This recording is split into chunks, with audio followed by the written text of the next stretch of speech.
c'est Naomi, j'ai 22 ans, je suis d'origine haïtienne et diplômée de la technique d'intervention en délinquance au collège ANSIC. De mon expérience terrain, j'ai pu remarquer que les personnes racisées, par exemple un noir qui frappe un jeune blanc parce que il a reçu des propos racistes, l'attention est vraiment portée sur le coup qui a été apporté et non qu'est-ce qui a mené au geste.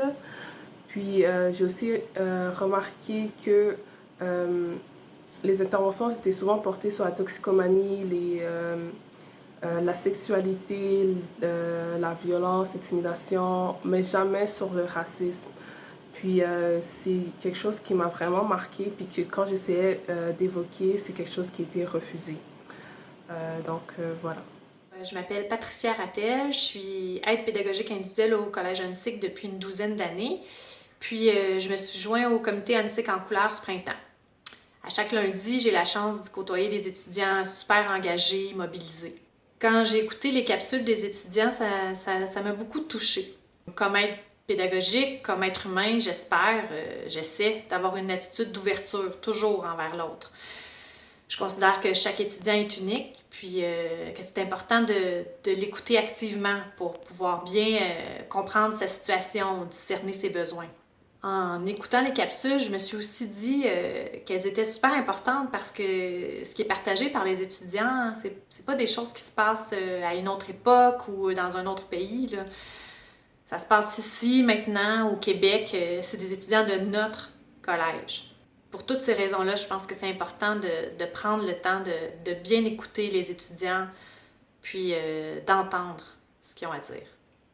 Bonjour, je m'appelle Dave Norobas, je suis un étudiant au collège antique. Présentement, j'étudie en technique de comptabilité et gestion. Un jour, j'étais nouveau à mon école primaire car je venais de déménager. Donc, je voulais me faire des nouveaux amis.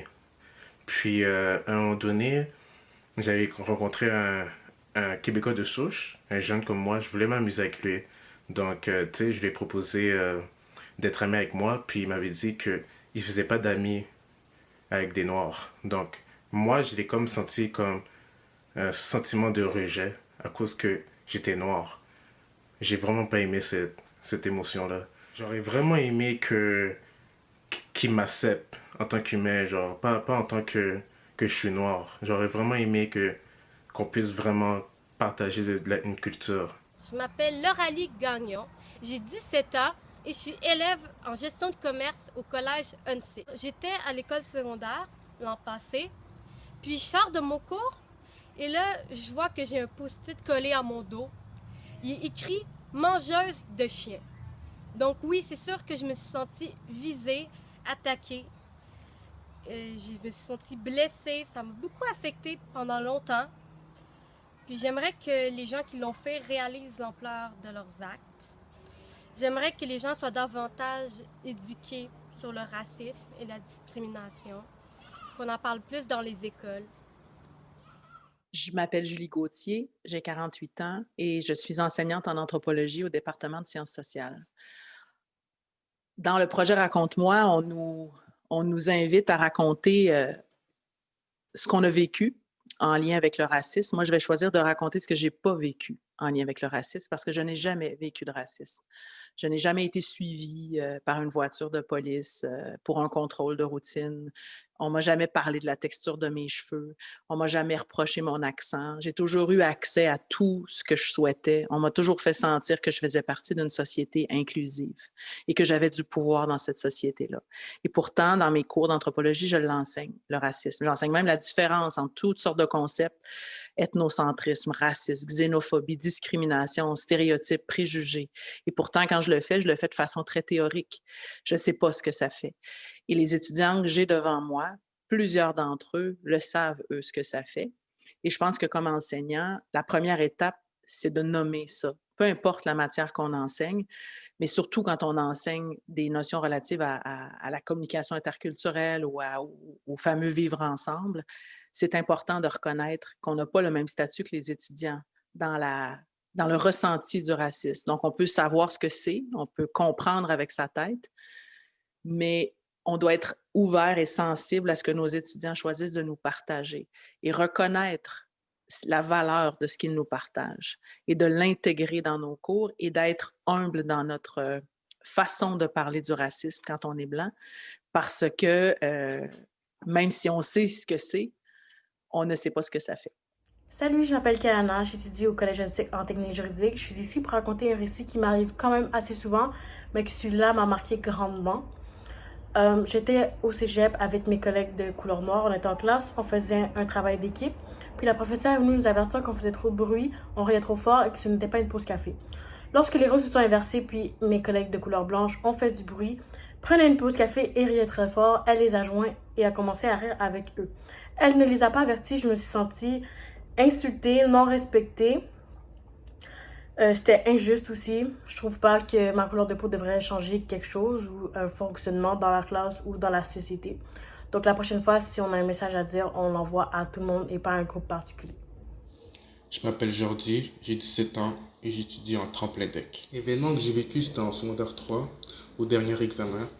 Il y a quelqu'un qui a appelé l'école puis qui a menacé de mettre le feu. Donc là, on termine nos examens, on se dirige vite vers l'extérieur. Puis il y avait plusieurs groupes qui se formaient, ça parlait, tout le monde était excité, c'était le dernier examen. Puis là, je vois une surveillante qui me regarde un peu bizarrement. Puis ça faisait longtemps que j'attendais mon ami. Donc je me suis dit, bon, je vais me diriger vers chez moi. Parce que même par son regard, je commençais à voir qu'est-ce qu'elle se doutait, qu'est-ce qu'elle pensait de moi. Donc là, je me dirige vers chez moi, puis je vois la directrice qui sort de nulle part. Puis elle m'accompagne elle me dit, ouais, suis-nous. Elle m'accompagne dans un bureau. Puis là, je vois plein de policiers. Je rentre avec un policier. Puis là, on commence à me fouiller. Puis elle commence à me poser des questions. Un peu comme un interrogatoire. Moi, je me suis senti faussement accusé. Puis j'aurais aimé que la surveillante vienne me demander ce que je fais. Puis je leur ai répondu. Puis je pense qu'elle aurait tout simplement compris. Depuis que je suis très jeune, la question des inégalités puis la question des injustices, c'est quelque chose qui me tient beaucoup à cœur. C'est pour ça que, entre autres, j'ai décidé de faire des études en anthropologie. C'est une discipline qui combat le racisme. En 2017, en janvier, on avait commencé la session d'hiver. Puis, il y a eu dans les nouvelles l'attentat de la Grande Mosquée de Québec. C'est un événement qui m'a touchée beaucoup parce que moi aussi, je viens de Québec. J'ai étudié à la même université que le tireur. C'est quelqu'un aussi qui était un ancien étudiant en anthropologie. Puis je me suis dit, non, c'est pas vrai, c'est pas de l'anthropologie, ça, c'est pas quelqu'un avec qui je veux m'associer. Puis à partir de là, j'ai décidé de faire une grosse partie de mes cours contre le racisme. Et après ça, j'ai aussi fait évoluer ça pour faire une grosse section dans mes cours contre toutes les formes de discrimination. Bonjour, je m'appelle Lisa, je suis née en Haïti. Je suis arrivée ici après le tremblement de terre du 12 janvier. Quand je suis arrivée ici au secondaire, les gens étaient toujours étonnés du fait que j'ai pas fait de classe d'accueil. Pour eux, dès qu'un immigrant arrive ici, tu dois nécessairement aller en classe d'accueil. Puis parfois, même en français, quand j'avais pas des fautes, les enseignants pouvaient penser que je trichais dans mes examens. Bonjour, Gilbert Nipoui, facilitateur à la vie étudiante du Collège Antique. Moi, je vais vous parler d'une situation que j'ai vécue il y a quelques années, quand j'ai fait une demande de logement ici à Montréal, la première fois que je suis venue m'installer à Montréal, en fait. J'avais vécu de la discrimination quand j'ai fait une demande de logement. Et puis, c'est ça, en fait, le contexte, c'est que j'avais fait des recherches, puis j'avais appelé la propriétaire, puis tout était correct pour aller visiter l'appartement, puis elle m'avait dit aussi qu'il y avait des fortes chances que je pouvais le signer le bail. Et puis, c'est ça qu'on a fait. On est venu à Montréal, on s'est déplacé, puis arrivé proche de l'appartement, ben, on rappelle la propriétaire pour savoir exactement si c'était où, puis où est-ce qu'on pouvait stationner. Fait que c'est ça. Quand on a rappelé, ben, elle nous a demandé de quelle place qu'on arrivait, puis on avait dit qu'on arrivait de Manawan, dans une communauté autochtone. Et puis après ça, ben, elle a tout de suite dit que le logement était déjà loué, puis elle s'en excusait le fait qu'elle nous avait pas dit au début. Mais ce que je trouve bizarre, c'est qu'il nous a fait déplacer pour aller visiter l'appartement pour que finalement, il n'y avait pas de possibilité de louer. Fait que j'ai trouvé ça très décevant de sa part, puis j'aurais aimé ça qu'elle soit plus honnête si le logement était déjà loué. Fait que sinon, moi je considère que c'est de la discrimination carrément, ou demande de logement. Bonjour, je me présente, je m'appelle Tamara, j'ai 27 ans et je suis d'origine haïtienne. Une des premières choses, je me rappelle depuis que je suis jeune, que ma mère et mes parents me disent, mon père aussi, c'est que il faut qu'on travaille 10 fois plus fort que les autres. Parce que tu es une personne noire, tu vas être vue différemment, donc tu dois travailler plus fort pour avoir ta place. Puis ça, c'est quelque chose qui a toujours été important et qui a toujours été perpétué. Puis ça, je trouve ça quand même difficile. Comme tu sais, c'est sûr que, que si ça a été appris, c'est parce qu'eux-mêmes, ils l'avaient vu, même si eux, ils n'ont pas tout le temps combattu pour ça. Mais ça, c'est quelque chose qui m'a vraiment fait comprendre que, comme, avec le temps, c'est important. Puis il faut que tu saches que, comme, que tu le veux ou pas, tu vas devoir savoir que tu es une personne noire puis que tu vas être vue différemment.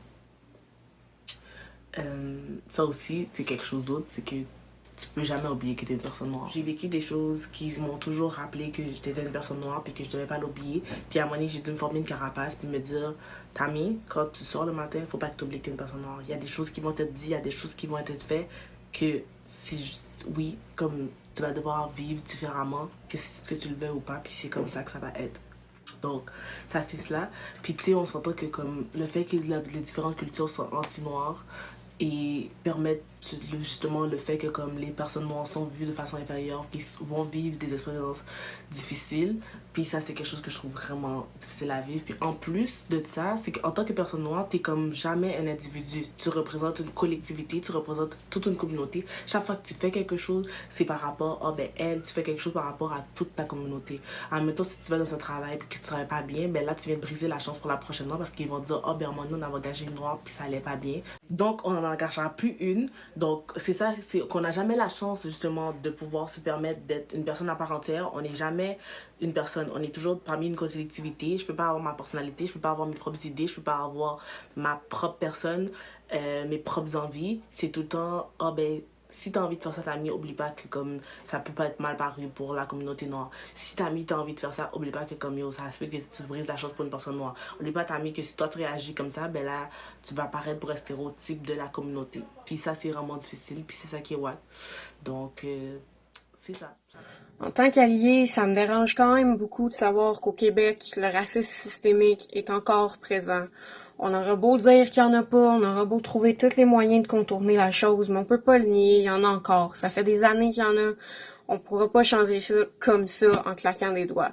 Mais ce que nous, on doit faire comme alliés, c'est d'écouter ce que les gens victimes de racisme systémique ont besoin. C'est d'être là pour eux, c'est de les aider dans leur bataille, c'est de trouver les bons mots pour expliquer aux autres comment on peut les aider. C'est juste d'être là pour eux, puis de les aider. C'est pour ça qu'on est des alliés, c'est à ça qu'on sert, à les aider dans leur bataille, puis à se dire, OK, le racisme systémique au Québec, là, c'est fini. On doit aider ces gens-là, on va être là pour les aider. Bonjour, mon nom est Jean-Yves Sylvestre, je suis très content d'être avec vous aujourd'hui. Je me présente technicien en travail social depuis 2008 au collège Antique. Je suis un monsieur de 6 pieds 1. Je pèse à peu près, dans mes bons jours, 250 livres. Dans mes mauvais jours, on parle de 280 livres. Mais l'important dans tout ça, c'est comment je suis perçu dans l'espace public. Alors, quand je me présente dans un supermarché ou dans un magasin ou que je marche à l'extérieur, il y a une façon dont les gens me regardent. Je ne suis pas la personne, je pense, vers qui les gens vont se tourner s'ils sont à la recherche d'aide. Je suis toujours perçu comme une menace. Exemple, je vais aller dans un magasin, je sens déjà qu'il y a un agent qui me suit, il y a un agent qui me regarde, qui me fait des gestes. Donc, je n'ai commis aucun crime, je n'ai rien fait, je viens acheter dans un magasin, mais je me fais suivre. Je me pose toujours la question pourquoi, mais bon, vous le savez peut-être mieux que moi. Ou sinon, lorsque je marche dans les trottoirs de la ville de Montréal, et que je marche sur un côté de trottoir, souvent les gens ont tendance à se pousser, ou les gens vont tenir leur sac, les vieilles dames vont tenir leur sac en pensant que je suis un voleur. Donc, ce sont des réalités, ou en pensant aussi que je peux être quelqu'un qui peut violer ou battre quelqu'un. Donc, c'est toujours le spectre du mal lorsqu'on me perçoit. C'est toujours la perception que les gens ont, et ma couleur me suit en tout temps. Hein. Ce n'est pas quelque chose que je peux effacer. Je dois vivre avec à tous les jours. Donc, écoutez, c'est un peu ma réalité, un peu ce que je vis quotidiennement. J'espère que ça va vous faire un peu réfléchir et vous faire comprendre un peu la réalité des gens issus des minorités visibles. Bonjour, mon nom est Lynne Coulombe, je suis directrice des affaires étudiantes au Collège UNSIC. Ma prise de conscience a eu lieu le dimanche 7 janvier 2018 lors de la remise des prix du Golden Globe et j'avais par hasard capté un extrait des remerciements d'un comédien qui à ce moment-là était le premier noir à remporter un rôle dans une série dramatique. Et lors de ces remerciements, il remerciait l'auteur d'avoir écrit « Enfin, un rôle de noir pour une personne noire ». Alors, je ne comprenais pas trop ce qu'il voulait dire à ce moment-là. Et après avoir écouté la série, on comprend très bien là, la différence de ce que c'est que d'être une personne noire dans un univers habité par les Blancs. Et je trouve que ça permet une intégration très rapide de cette réalité-là qui ne nous est pas nécessairement toujours connue. Fait que je vous invite à regarder cette émission-là, puis à constater avec beaucoup d'émotion la différence que l'on peut concevoir quand on n'est pas dans la majorité des gens. Bonjour, je me nomme Pierre, je fais partie de la vie étudiante du Collège UNSIC. En tant qu'un jeune noir à Montréal ou au Québec, dans notre vie de tous les jours, on subit certains traitements dus à notre apparence ou notre couleur de peau. Et quand je parle d'apparence, on parle principalement de la façon dont on s'habille. Si moi, Pierre, je porte un hoodie, une casquette, une tuque, je marche dans la rue, on me voit comme un potentiel gangster ou un potentiel sans sale, comme on dit, ou on me traite quasiment de yo, on dit que je suis yo. Pendant que mon ami David Tremblay, lui, s'il s'habille de la même façon, il n'est pas vu du tout de la même façon. Donc, c'est quoi le problème? Est-ce que c'est vraiment l'habillement le problème ou c'est la personne derrière l'habillement? Parce que, regardez, David Tremblay qui s'habille de la même façon, il n'est pas traité de la sorte. En fait, il n'est pas vu de la sorte. Par conséquent, il y a certains traitements, donc il ne va pas subir à cause de ça.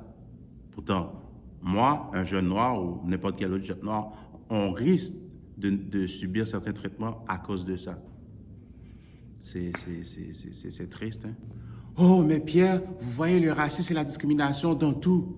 Non, on ne voit pas le racisme ou la discrimination dans tout. Le problème réside quand, pour une même situation donnée, on reçoit ou subit un traitement qui est différent. C'est là le problème. Parce que sur quoi tu te bases pour que la punition soit différente pour moi par rapport à l'autre? Sur quoi tu te bases pour que tu me suives partout dans le magasin au lieu de l'autre? Sur quoi tu te bases pour prendre pour acquis que je ne suis pas assez compétent pour un poste, pendant que j'ai le même résumé, j'ai le même CV que l'autre. On a les mêmes parcours. Et des fois, j'ai même plus d'expérience que l'autre, plus de compétences. Donc, sur quoi tu te bases pour ça? Mais c'est là que réside le racisme et la discrimination. C'est dans ces situations-là. Et ça se fait dans différentes sphères de notre société. Travail, école, partout. Hélas, c'est ça qu'on appelle le racisme systémique. Bonjour, je m'appelle Nathalie Vallée. Je suis directrice générale du Collège UNSIC et je participe au projet Raconte-moi. Mais je ne raconterai pas le racisme que j'aurais pu avoir vécu. Il serait insignifiant après ce qu'a vécu Joyce Echaquan. J'ai donc plutôt choisi de rebondir sur le sentiment qui m'a habité quand j'ai appris sa mort. Les mots pour exprimer ce que j'ai ressenti en entendant cette mauvaise nouvelle sont restés au fond de moi, comme s'ils étaient insuffisants, inadéquats pour décrire mon sentiment. Je ne suis pas autochtone. Je fais partie de ceux et de celles qui ont des privilèges. Je descends de colons, probablement français, et j'espère très sincèrement que mes ancêtres ont fait partie de ceux et celles qui ont reconnu l'importance et la place des premiers peuples avant eux. j'espère qu'il n'était pas raciste. Je sais aussi que je suis la fille d'alliés, des personnes alliées des peuples autochtones. Mais je ne connais pas l'histoire de ces exilés français, ma famille, arrivés ici au début de la colonie. Alors les mots, donc, m'ont manqué. Les larmes les ont remplacés. Des larmes de tristesse, mais aussi et surtout des larmes d'indignation et de colère devant cette méchanceté brute, sale, gratuite, incompréhensible. Devant cette insolence, ce manque total de compétences et d'intelligence émotionnelle, cette insultante pratique d'une profession qui doit être noble et habituellement digne, j'ai été renversée, remplie d'incompréhension, soufflée par la bêtise de mon espèce. Et là, je me suis encore dit, je dois, nous devons, collectivement, je veux faire quelque chose. Et j'ai pensé à notre projet d'autochtonisation qui vise l'éducation pour réconcilier. Je sais que ça devra encore passer par ça, par cette mission infiniment nécessaire, l'éducation. Je sais aussi que ce sera long, trop long, parce que d'autres risquent de subir le même triste sort. Mais il faut poursuivre, avancer, persévérer. Chaque pas compte. Pour reprendre l'analogie du chemin de bois de ma partenaire de projet, on avance dans un chemin peu défriché, mais il ne faut pas s'arrêter. Et sur notre route, il faut profiter des rencontres, tisser des alliances et multiplier les actions pour que le racisme cesse. Bonjour, je m'appelle Aurélie Pauline, j'ai 21 ans et je suis étudiante au Collège Antique en sciences humaines profil monde. L'expérience qui m'a le plus touchée, elle remonte au secondaire, quand j'ai fait la connaissance de personnes qui aimaient ma couleur de peau, mais surtout la culture diversifiée et vibrante de la culture noire à Montréal, mais dans les Amériques aussi. J'ai été choquée parce que je savais qu'être noir, ce n'était pas le standard, mais surtout, ce qu'il ne fallait pas être. J'ai senti comme si on m'enlevait un poids de mes épaules parce que je n'avais plus à porter ce masque. J'étais soulagée parce que je n'avais plus à réconforter les esprits apeurés par les stéréotypes racistes et discriminatoires. Je pouvais enfin être moi, Aurélie, noire et québécoise.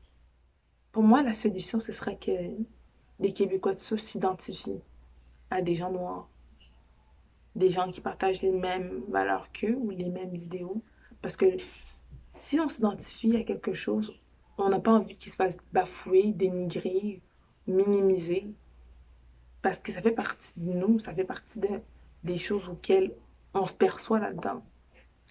Puis si les Québécois de souche, ils s'identifient à nous, ça va permettre qu'on puisse briser ce cycle de la peur-là, mais ça va aussi permettre que nous, de notre bord, on s'identifie encore plus grandement à la culture québécoise, puis qu'on peut s'intégrer encore plus grandement, parce que les bras de l'autre camp seront ouverts.